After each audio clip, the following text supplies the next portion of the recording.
Hello students, my self Hanish Bansal. आज अपने +2 class ले एक इम्पॉर्टेंट टॉपिक पे बात करेंगे जो +2 के साथ साथ अदर सभी कंपटीशन में भी इम्पॉर्टेंट रोल रखता है, चाहे वो फर्स्ट ग्रेड है, सेकंड ग्रेड है, कोई भी कंपटीशन है। और आज अपने जिस टॉपिक पर डिस्कस करने वाले हैं वो अपना टॉपिक जो है वो है वर्धमान एवं ह्रासमान फलन।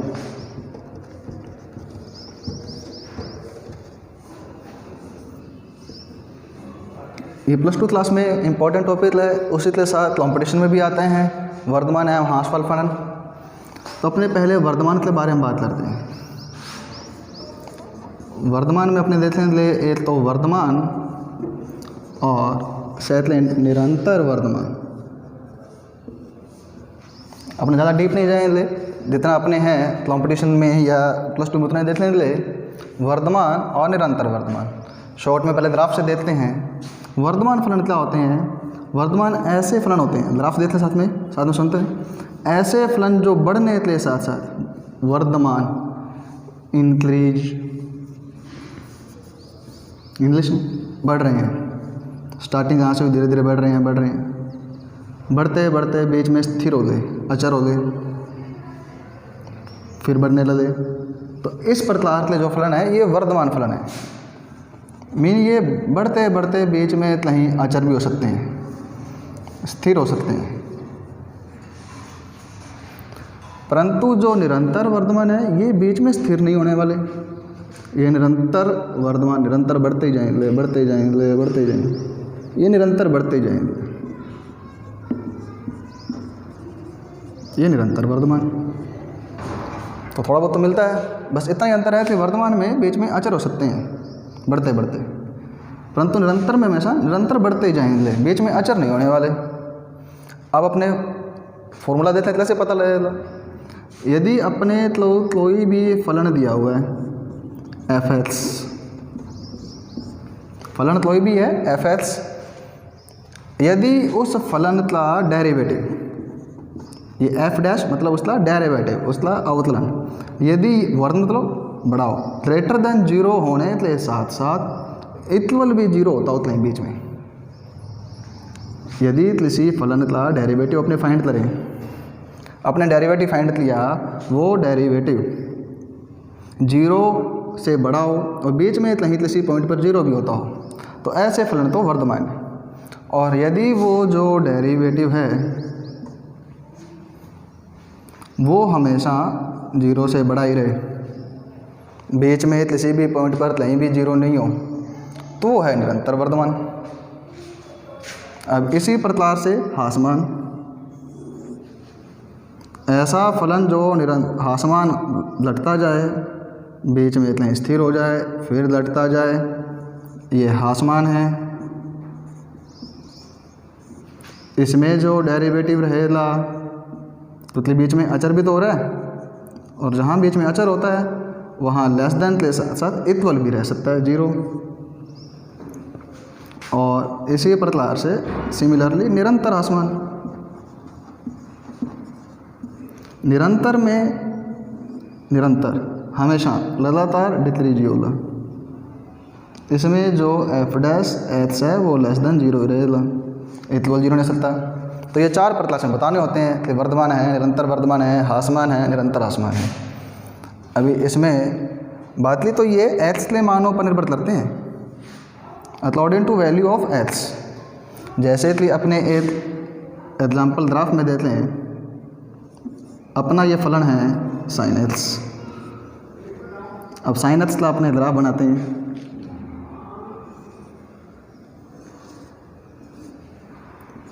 ये 0, π/2, पाई, ये बना लिया मान लीजिए। अब यदि अपने 0 से π/2 सिर्फ इतना ही देखें, अगले वाला नहीं देते हैं, सिर्फ इतना ही अंतराल की बात करें, 0 से π/2 तक के अंतराल के, तो 0 से π/2 वाले अंतराल में ये जो ग्राफ है ये हमेशा बढ़ रहा है, हमेशा बढ़ रहा है। तो इसका मतलब 0 से π/2 में ये वर्धमान है।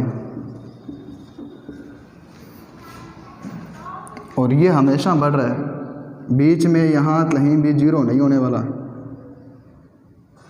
0 से π/2 के बीच में किसी भी पॉइंट पर जीरो थोड़ी हो रहा है ये। तो इस वर्धमान के साथ हम कह सकते हैं तो ये कैसा वर्धमान है, निरंतर वर्धमान है। और फिर हम यदि इसको π/2 से पाई में देख लें,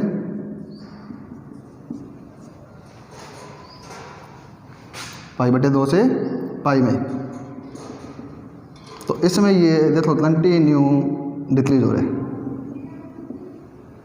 तो इसमें ये निरंतर ह्रासमान है।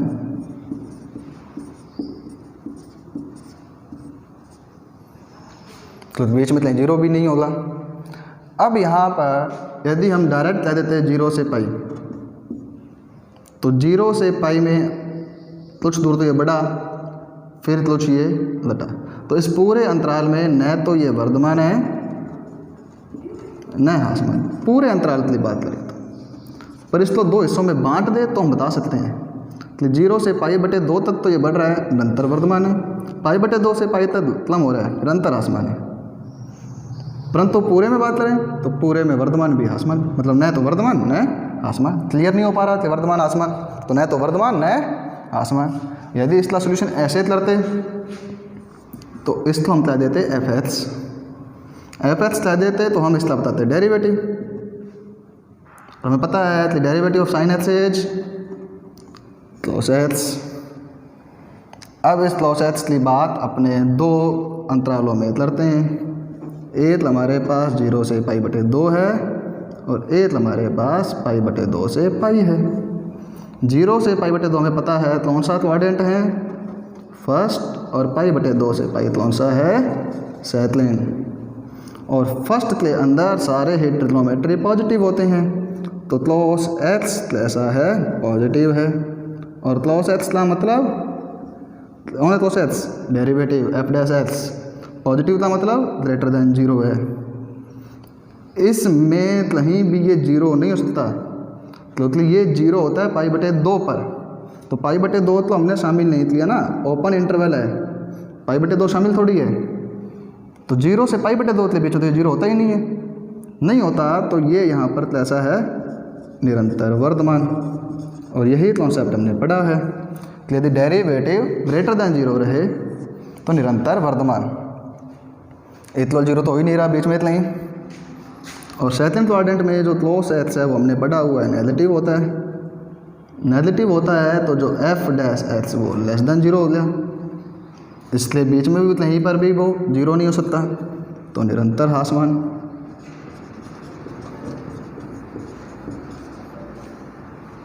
निरंतर ह्रासमान। तो ये तो थे निरंतर वर्धमान, वर्धमान, ह्रासमान, निरंतर ह्रासमान। अभी एग्जाम्पल और देख लें।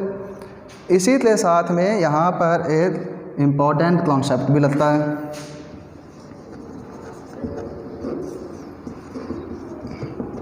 निरंतर वर्धमान फलन वर्धमान होता है।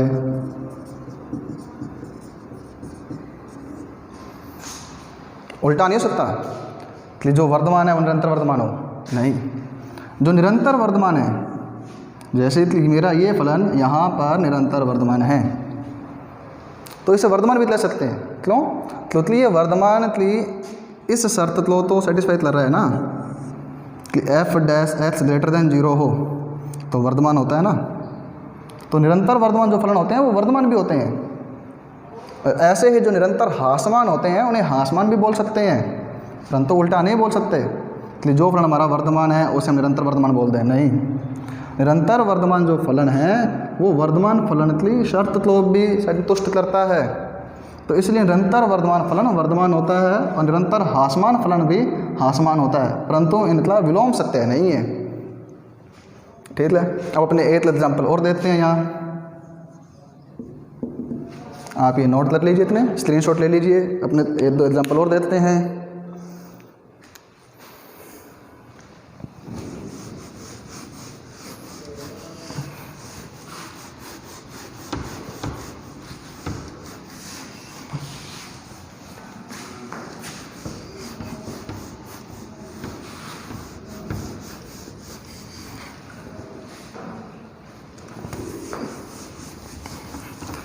कि अपने ये पढ़ा है कि जो निरंतर वर्धमान है उनमें जो डेरिवेटिव एफ डैश एक्स वो ग्रेटर देन 0 रहता है। निरंतर हासमान में F dash x less than 0 रहता है। वर्धमान में F dash x greater than और इक्वल टू 0 हो सकता है, और हासमान में F dash x less than और इक्वल टू 0 हो सकता है। अपने एग्जांपल देखते हैं। जैसे ये मान लीजिए अपने पास एक फंक्शन है लॉग साइन एक्स, और एक्स उसने बता दिया कि 0 से π/2 में। हमें ये देखना है कि इस इंटरवल में ये वर्धमान है या हासमान है। तो वही प्रोसेस, डेरिवेटिव, चेन रूल। पहले लॉग फंक्शन था, लॉग का डेरिवेटिव 1/, तो 1/sin x, फिर साइन का derivative cos x, cos upon sine, we know that cos upon sine is clot x, तो डेरिवेटिव ये आ गया। इंटरवल हमें बताया हुआ है x belongs to 0 to π/2। 0 to π/2 mean quadrant कौन सा? फर्स्ट। और we know that in the first quadrant के अंदर जो clot x है या कोई भी ट्रिग्नोमेट्रिक फंक्शन है वो क्या रहता है? पॉजिटिव रहता है। पॉजिटिव रहता है तो एफ डैश एक्स पॉजिटिव हो गया। पॉजिटिव का मीन जो एफ डैश एक्स है वो ग्रेटर देन 0 है। और वही बात, इस इंटरवल के बीच में ये इक्वल 0 हो नहीं सकता। तो निरंतर वर्धमान, कौन निरंतर वर्धमान? F x. और इसको हम कई बार ये कह देते हैं कि एफ एक्स वर्धमान फलन है, क्योंकि निरंतर वर्धमान फलन होता है। तो जिसको फलन को हम निरंतर वर्धमान प्रूफ कर चुके हैं उस फलन को हम वर्धमान भी कह सकते हैं। ये ध्यान रखना इंपॉर्टेंट है कि जिस फलन को हम निरंतर वर्धमान प्रूफ कर चुके हैं ना, उस फलन को वहाँ पर हम वर्धमान भी कह सकते हैं। ये निरंतर वर्धमान प्रूफ हो चुका है, इट मीन ये वर्धमान भी है। यदि इक्वल 0 आता, सपोज लीजिए यहाँ इक्वल 0 आ जाता तो ये निरंतर वर्धमान नहीं बनता, फिर ये सिर्फ वर्धमान रहता।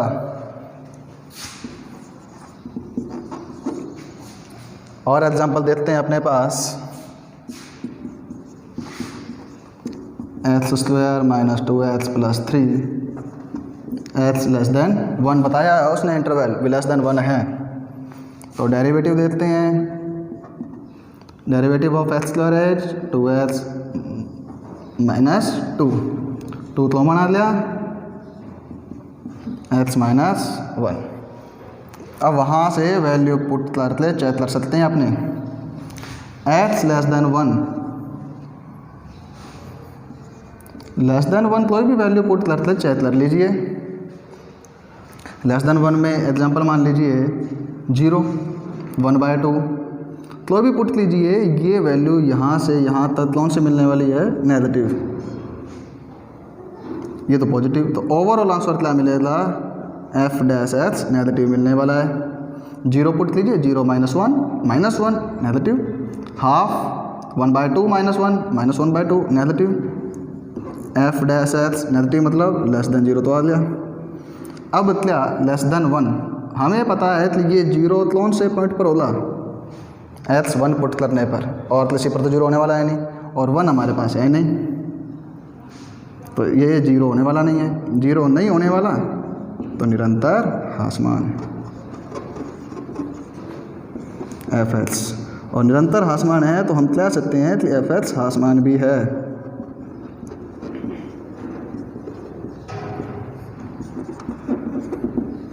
निरंतर आसमान है तो उसे आसमान भी बता सकते हैं, पर हासमान तो निरंतर आसमान नहीं ला सकते। तो ये 2 एग्जाम्पल हो गए। अब अपने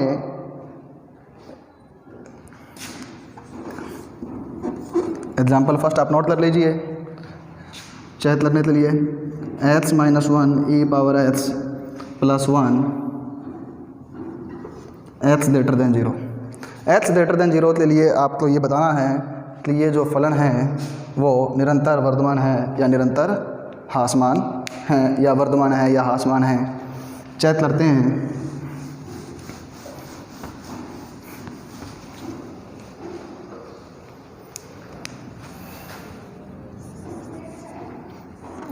जो फंक्शन है वो x minus 1 e power x plus 1 x less than 0 sorry x greater than 0। Derivative देखते हैं, यहाँ जो डेरिवेटिव का फॉर्मूला है वो u multiply v, x minus 1 का डेरिवेटिव नहीं लिया तो e पावर x का e पावर x, प्लस में e पावर x का डेरिवेटिव नहीं लिया तो x माइनस 1 का 1 और कांस्टेंट होने से derivative 0, e power x common x minus 1 plus 1 और x e पावर x, ये डेरिवेटिव वाला। अब कंडीशन दी है x ग्रेटर देन 0। देखिए इसकी बात करते हैं, x ग्रेटर देन 0 मीन ये पॉजिटिव बताया उसने, x greater than 0 mean x positive है, पॉजिटिव है। इस पर देखना है,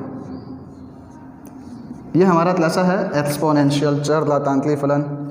इसमें हम फलनों में बात कर चुके हैं, देखा हुआ है कि यहाँ पर x के लिए कोई भी वैल्यू पुट करें, पॉजिटिव नेगेटिव 0 कुछ भी पुट करें, इसका जो आंसर है वो ऑलवेज पॉजिटिव आंसर, मतलब इसका जो परिसर है, इसलिए जो रेंज है वो ऑलवेज पॉजिटिव रहती है, ये कभी भी नेगेटिव नहीं आता। e power x is always positive for each value of x, x की वैल्यू कुछ भी पुट कीजिए e पावर x हमेशा पॉजिटिव मिलने वाला है। तो पॉजिटिव पॉजिटिव ओवरऑल मल्टीप्लाई करने पर भी positive, positive mean greater than 0, greater than 0 का मीन निरंतर वर्धमान, कौन f(x), निरंतर वर्धमान तुम कह सकते हैं कि f(x) वर्धमान फलन है।